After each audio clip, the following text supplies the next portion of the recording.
ঘটনা ঘটছে যা এখন আমার বলতেও লজ্জাজনক। কিভাবে বলবো আমি নিজের ভাষায় বুঝতে পারতেছি না। আমার প্রতিষ্ঠানে আমার আসতেও এখন লজ্জাজনক। কোনো শিক্ষক যদি কোনো ছাত্রের হাত থেকে এভাবে নির্যাতিত হয়, অত্যাচার শিকার হয়, মার ঘুষি চোর থাপ্পড় এসব খায়, তাহলে ওই শিক্ষকের মনে করেন সমাজে মুখ দেখানোর মতো ক্ষমতা থাকে না। আজকে আমি তারই একজন শিকার।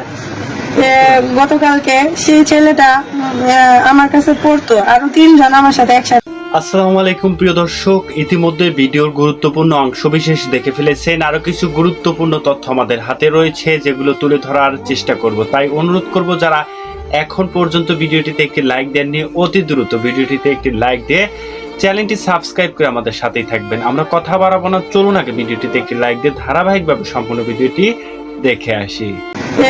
গতকালকে সেই ছেলেটা আমার কাছে পড়তো, আরো 3 জন আমার সাথে একসাথে পড়তো। তারা কিছুদিন আমার কাছে পড়ছে, পরে হঠাৎ করে প্রাইভেটে যায় না। তাদের বেসে একজন সাথে যাইতো, সে হঠাৎ করে বৃষ্টির দিন একদিন আমার কাছে গেছে, যে বলতেছে ম্যাডাম প্রাইভেট পড়বো, আসছি আমি। পরে আমি বললাম যে আর বাকি 2 জন আছে, ওই বাকি 2 জন কোথায়, ওই 2 জনকে নিয়ে আসো। ওই বাকি 2 জন ছাড়া তো এইভাবে পড়ানো যায় না, অনেক কষ্ট হয়ে যায় একা একা পড়াইতে।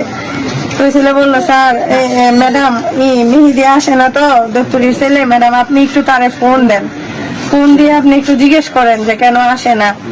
পরে আমি বললাম যে আচ্ছা ঠিক আছে দাও, আমি ফোন দিই। ফোন দিছি, ফোন দিয়ে বললাম এভাবে যে আসো না, সায়েন্সের পড়া তোমরা তো পারবা না, একদিন স্কুলে আসো, 7 দিন স্কুলে আসো না, কিভাবে পড়বা?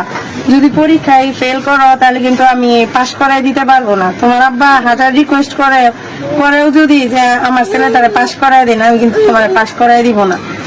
তারপরে উত্তরে সে আমার জবাব দিল, ম্যাডাম আপনি কেমন ক্ষমতা, আপনি আমার ফেল করায় দেওয়ার, আপনি করায়েন। আমি এটা শুনি না, তখন আমার খুব খারাপ লাগছে, একটু মনে কষ্ট পাইছি। তখন আমি বললাম যে আচ্ছা ঠিক আছে বাদ দাও, তোমাদের আমি আর পড়াবো না, তোমাদের আর পড়াশোনা করতে হবো না, আমি আর পড়াবো না। এই বিষয়টা নিয়ে আমি আর স্কুলে হেড স্যারও বলি নাই, কোনো টিচারদের কারো সাথে শেয়ার করি নাই, যে থাক বাচ্চা মানুষ বলছেই তো ওদের আমি পড়াবো না, ওরা যদি ভালোভাবে পড়াশোনা না করে তাহলে আমার করার কিছু নাই, থাক। এটা নিয়ে সেই স্কুলে এসে বিভিন্ন ছেলে মেয়েদের সাথে আমার নামে বদনাম গায়, যে ম্যাডামে ভালো করে পড়াইতে পারে না, এই জন্য ম্যাডামের কাছে আমরা পড়া বাদ দিছি। তো এই যাদের কাছে বলছে সেই ছেলেমেয়েরা আমার মাঠে আইসা অনেকগুলো আমার বলছে, তখন আমার খারাপ লাগছে। তখন আমি ছেলেটারে ডাক দিছি, ডাক দিয়া যে মেহেদি শোনো, তুমি আমাকে এইসব কথা বলো কেন? একটা ম্যাডামের কাছে তোমার পড়তে নাই ভালো লাগতে পারে, পড়বা না, ভালো কথা, পড়াশোনা করবা না, তাই বলে তুমি ম্যাডামের নামে এইসব বাজে বাজে কথা বদনাম করবা, এগুলো তো ঠিক না।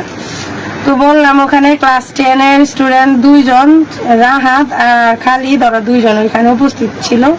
তারা তার কথাটা শুনছে, শুই না মানে রাহাত আর খালিদ তার চাচাতো ভাই বাস স্ট্যান্ডের, আমি চিনিও না তাদের কাছে শেয়ার করছে যে আমাদের ক্লাসের ছোট ভাইরা যদি এরকম করে তাহলে কেমনে, আমাদের কথাও তো শোনে না, স্কুলে স্যার ম্যাডামদের সাথেও বেয়াদবি করে।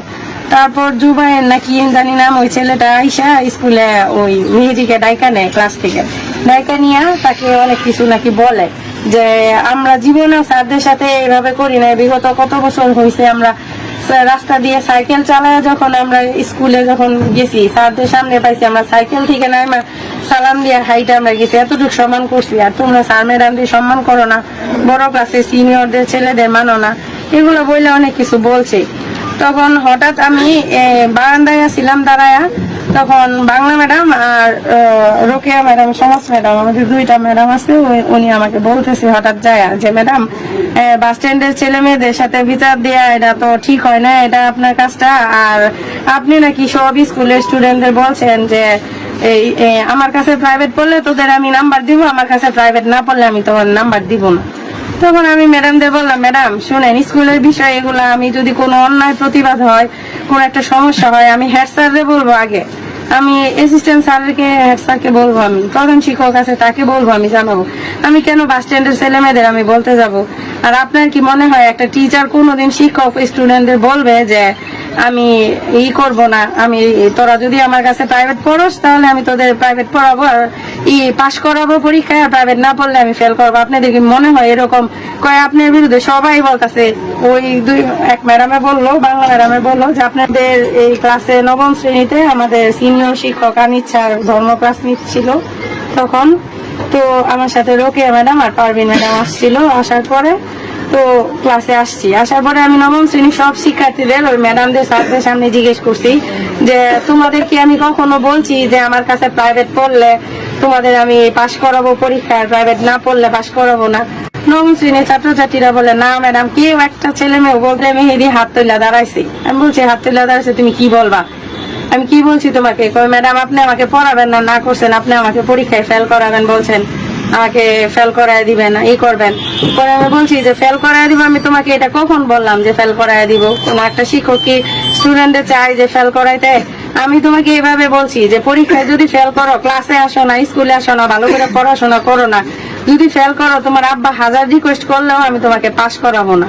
উত্তরে তুমি আমার কি কথাটা বলছিলা যে ম্যাডাম আপনি কেমন ক্ষমতা, আপনি আমারে ফেল করাইলে করায়েন? তাহলে এইসব কথা বলো। আমার সে চোখ রাগায় ধইরা, মানে এমন ভাবে অবস্থা, তুই এর মতো উচ্চারণ করে আমার সাথে চোখ রাগান্বিত করে আমার এমন একটা বাজে গালি দেওয়া শুরু করছে। তখন এটা দেখা আমি মনে করেন কাছে যাই, আমিও তার গালে একটা চর দিছি। চর দেওয়ার পরে সে কি করলো, উল্টা আমার গায়ে চর, আর স্যারদের সামনে, এতগুলো স্টুডেন্টদের সামনে মনে করেন আমার হাতে 4-5টা ঘুষি। আমার হাতে এখনো দেখেন এইভাবে ফুইলে আছে, হাত নিয়ে আমি ওইটা হইতে পারতেছি না। এই মনে করেন আমি আজকে এই ঘটনাটা যদি আজকে অন্য একটা টিচারের কাছে ঘটতো, টিচারের সাথে, এই এলাকার অন্য একটা ম্যাডামের সাথে ঘটতো, তাহলে কি অবস্থাটা হইতো? এই দপ্তরের কি বাড়ি ঘর আজকে ঠিক থাকতো? কেউ এইভাবে ঠিক থাকতে বসে থাকতে পারতেন না। আর আমি এক অন্য দেশ থেকে আসছি দেখে